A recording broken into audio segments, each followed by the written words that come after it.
Alrighty everybody, I'm sure most of you guys have already heard about last night's fight between Jake Paul and Mike Tyson. Well, it ended with Mike losing by decision, and it's worth noting that there's been no knockouts, especially from Jake, and with all of that, a lot of controversy has been forming. So stick around until the end of the video, and also consider subscribing. It's free, and y'all can always unsubscribe if you'd like. So during the weigh-in before the fight, things got pretty heated. Mike stepped into the moment with his usual flair, but when Jake accidentally or maybe even intentionally stepped on his foot, Mike responded with a really hard slap. And let me just tell you, that slap looked like it hurt.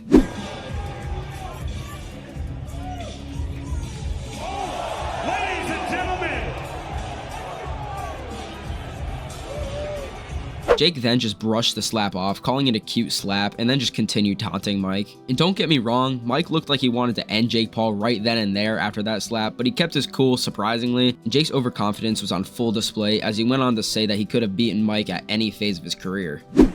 You just felt his power. What did that feel like, and why did he do that to you? I didn't even feel it.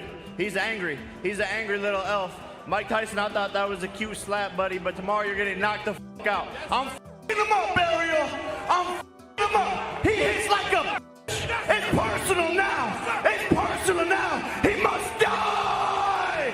But let's be honest, if Jake had faced 25 or even 30-year-old Mike Tyson, the fight wouldn't have even lasted 10 seconds. The idea of young Tyson facing a Disney kid is just actually insane. Mike was a living machine in his prime, and I really don't think that Jake Paul could beat him in any single phase of his career. But the real controversial concern here is that Mike Tyson was only making around $20 million compared to Jake making around $45 million in this fight. We all know that Jake Paul has all the money in the world for himself, but y'all gotta realize, Mike is more than double Jake's age, and he had to attempt to fight in a professional boxing match with bad reflexes and reaction time. In my opinion, this simply just isn't fair. As for the live event itself, Netflix hyped it up as one of the biggest sports events ever, but the technical issues were the main show of the night. Millions of viewers were met with buffering screens instead of the fight that they actually paid to watch. And from my personal experience, it started buffering terribly around the end of the fight between Katie Taylor and Amanda Serrano, which let me just tell y'all, that fight was intense. But even though the Netflix servers were down, people still continued to watch. And you guys wanna know how most people watched? There were 6 million people in a live stream where a phone handled the whole entire fight. It's crazy to me how a single phone managed to handle all that traffic while Netflix has a whole entire IT team that said that they were ready to take on all of the people crowding in their servers. When the fight finally started, it quickly became clear that Mike's age was a significant factor compared to Jake Paul. At 58 years old, he was visibly slower and less powerful compared to when he was in his prime, although by the third round, Mike's legs were shaky and his stamina seemed to fade away. Here you see Jake Paul land a beautiful jab with right hand first, right there, and knocked Mike off balance 2 times.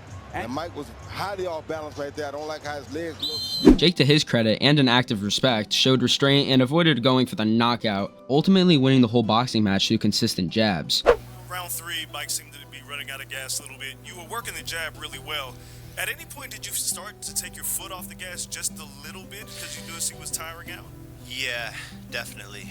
Definitely a bit. You know, I wanted to give the fans a show, but I didn't want to hurt someone that didn't need to be hurt.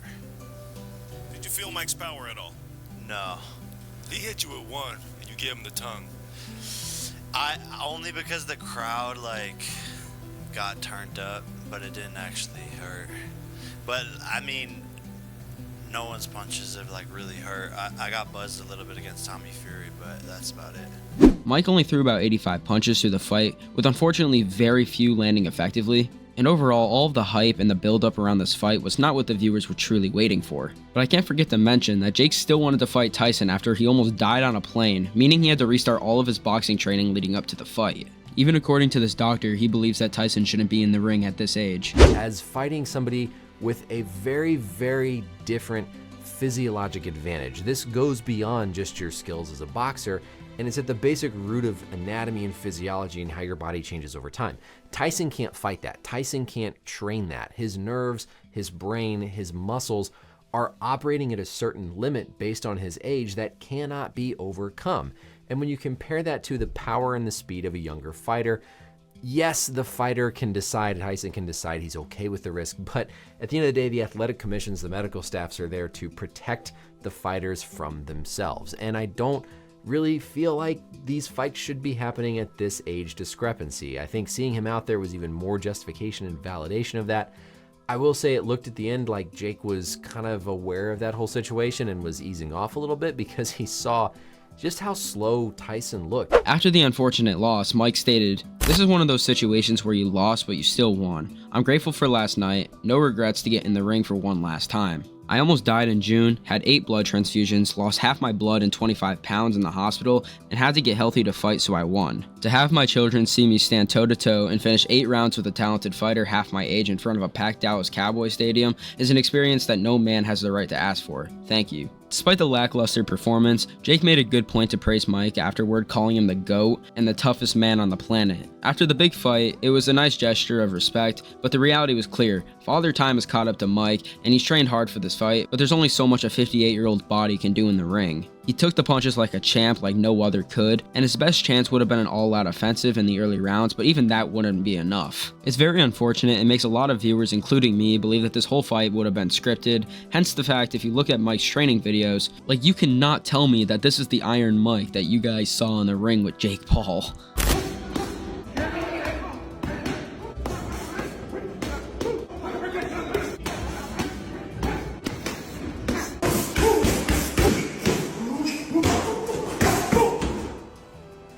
Day 4, it was okay, but you don't know what you got in store, baby. You got to face the God of War. Compared to Jake Paul's training,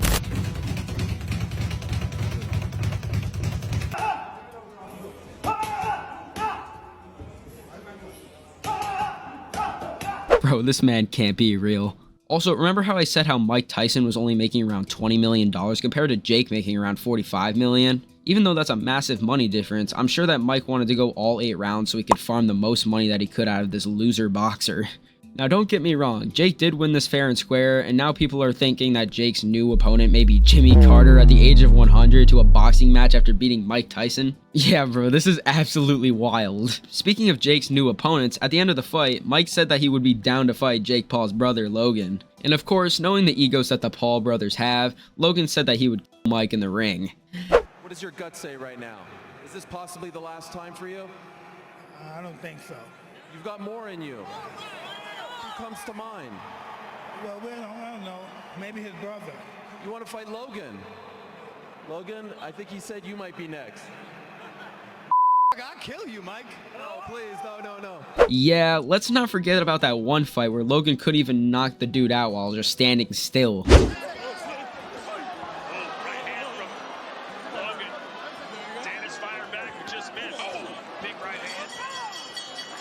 Maybe you should just continue your Lunchly brand because I think even 80-year-old Iron Mike could win against you no matter what. Reports suggest that he earned upwards of $50 million from this fight alone, which is absolutely mind-blowing. However, his track record of opponents raises questions. Jake's fight often features older or less experienced competitors, older or retired athletes from other sports, and even fighters well past their prime like Tyson. This trend began with Nate Robinson, an NBA player with no boxing background, and continued with retired MMA fighters like Ben Askren, Tyron Woodley, and Anderson Silva who were way far from their peak. Even Jake's only loss came against Tommy Fury, a professional boxer much closer to his age, and even Jake admitted that he was a bit messed up after that fight. Well, it's probably because you never win against an actual boxer in your same age group. As for Mike, his return to the ring was absolutely incredible and props to him. While it was still inspiring to see him train and prepare for this fight, it was hard to watch him struggle against someone significantly younger and in better physical condition. At nearly 60 years old, Mike's legacy as one of the greatest boxers of all time remains untouchable, but this fight felt like a reminder that even legends have their limits. Other than that, thank you for watching. We just hit 10,000 subscribers, and I just wanted to say thank you so much. So let's set our next goal for 20,000 subscribers. So it'd mean the world to me if y'all could just subscribe. Y'all can always unsubscribe, so why not? Click the recommended video on screen to stay up to date with all of the recent drama I have covered on this channel. Don't forget to join the Discord in the description. I like to chat with the guys there, so don't forget to join up in the links below. I love each and every one of y'all. Have a great rest of your day. Peace.